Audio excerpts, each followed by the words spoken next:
आइए हम न्यूटन के विषय में देखते हैं।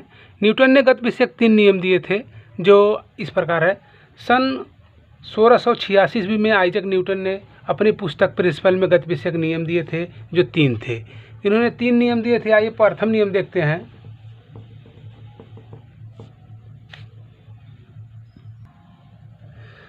प्रथम गति विषयक नियम में जो जड़त्व का नियम भी कहते हैं, यदि कोई वस्तु गतिमान है तो गतिमान रहना चाहती है, यदि स्थिर है तो स्थिर रहना चाहती है, जब तक कि उस पर कोई बाहरी बल न लगे। न्यूटन ने प्रथम नियम में ये बताया था कि जब तक कोई वस्तु मतलब स्थिर है तो स्थिर रहना चाहती है और गतिमान है तो गतिमान ही रहना चाहती है। उसके अवस्था में कब परिवर्तन ला सकता है, जब तक उस पर कोई बाहरी बल न लगे। ये न्यूटन का गति विषयक प्रथम नियम था और जड़त्व का नियम भी यही था। आइए आगे देखते हैं। तो जड़त्व के 3 स्तर थे, विराम जड़त्व और गति जड़त्व तथा दिशा जड़त्व।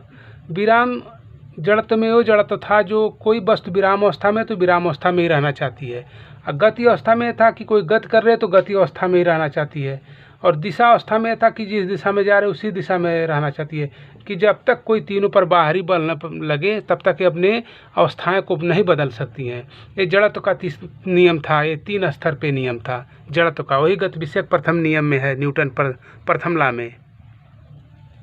तो जड़त्व के नियम से या न्यूटन प्रथम लॉ से यदि कोई चलती हुई बस में ब्रेक लगा देते हैं तो यात्री आगे की तरफ झुक जाते हैं, ठीक है, तो आगे तरफ झुक के गिर जाते हैं। और दूसरा में चलते हुए अगर हम चल रहे हैं तो पैर में ठेस लग जाने यानी रुकावट हो जाने पर हम आगे की तरफ गिर जाते हैं।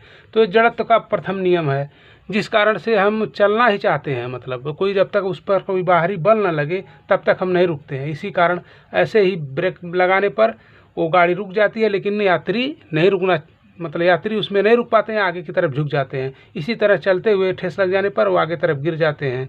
ये न्यूटन का प्रथम नियम है। आइए दूसरा नियम देखते हैं।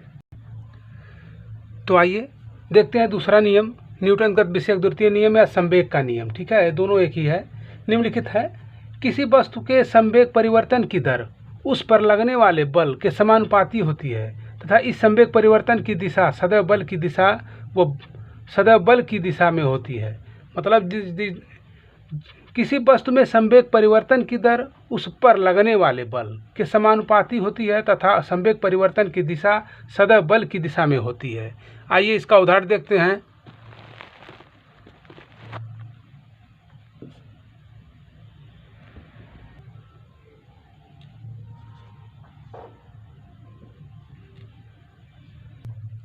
तो आइए देखते हैं, वस्तु का द्रव्यमान लगाया गया बल जो है कि वस्तु पर लगाया गया बल, ठीक है, वस्तु के द्रव्यमान और वस्तु के उत्पन्न त्वरण के गुणनफल के बराबर होता है, यानी F बराबर ma, ठीक है, द्रव्यमान गुणे त्वरण, बल बराबर द्रव्यमान गुणे त्वरण। A को त्वरण से, m को द्रव्यमान से, F को बल से निरूपित करते हैं। आइए तीसरा नियम देखते हैं।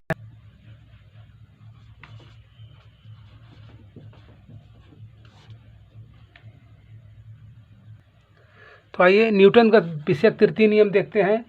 प्रत्येक क्रिया के बराबर प्रत्येक क्रिया के बराबर प्रतिक्रिया होता है, ठीक है, या इसके क्रिया के प्रतिक्रिया नियम भी कहते हैं। इसे क्रिया और प्रतिक्रिया के नियम भी इसको कहते हैं। क्रिया और प्रतिक्रिया के नियम से भी जाना जाता है।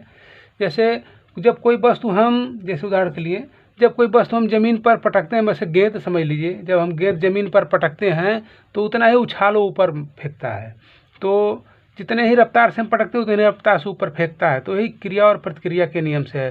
जैसे हम जब बैट और गेंदा खेलते हैं, जितनी रफ्तार से गेंदा उधर से आता है उतनी रफ्तार से इधर से मारते हैं तो उतनी ही रफ्तार से उधर हो जाता है और पीछे बल्ला धक्का दे देता है। जैसे बंदूक से हम अगर गोली चलाते हैं तो गोली चलाने के बाद वो धक्का देता है पीछे की तरफ। तो ये समझ ले गति विषयक द्वितीय नियम है। ये न्यूटन थर्ड लॉ है, क्रिया के बराबर प्रतिक्रिया होता है, ठीक है। ऐसे ही न्यूटन का तीसरा नियम है। ऐसे अनेक उदाहरण हैं।